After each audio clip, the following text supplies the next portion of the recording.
ጤነኛው ድሃና በሽተኛው ሀብታም። ዛሬ የምናየው ታሪክ ደግሞ መጨረሻ ላይ ስለ አመለካከት በአስደናቂ ሁኔታ የሚያስተምር ነው። ስለዚህ ምንም ወሬ ሳላበዛ ቀጥታ ወደ ታሪኩ እንሂድ። አዲስ የሆናችሁ ሰብስክራይብ ያድርጉ፣ ነባሮች ደግሞ ላይክ ማድረጋችሁን በፍጹም እንዳትረሱ።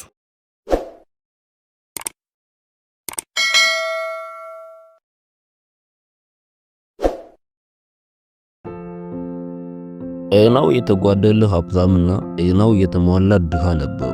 ሁለቱም እርስ በርስ ይቀናናሉ።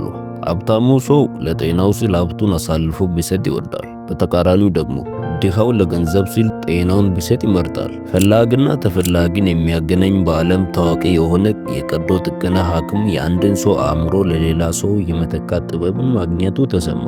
ድሃውና ሀብታሙም ሰው በሐኪሙ አማካይነት ድሃው ጤናውን ለሀብታሙ አሳልፎ ሊሰጥ፣ ሀብታሙ ለጤና ሲል ሀብቱን በሙሉ ለድሃው ሊሰጥ ተስማምቶ ተዋዋሉ።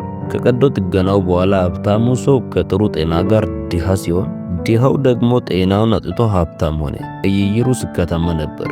ከዚህ በኋላ የተፈጠረውን ታሪክ እንመልከት።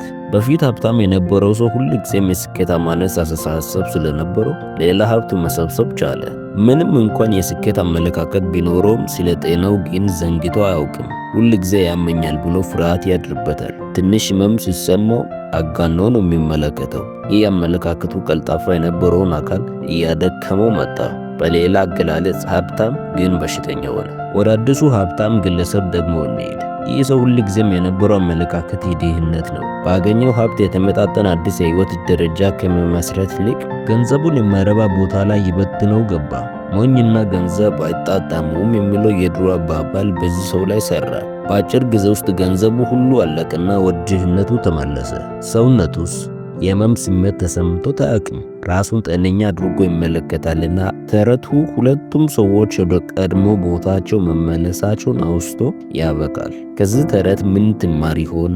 አንተነቴ በአስተሳሰብ ይለካል ወይም የምታስበውን ትሆናለህ። እንደተማራችሁበት ተስፋ አደርጋለሁ።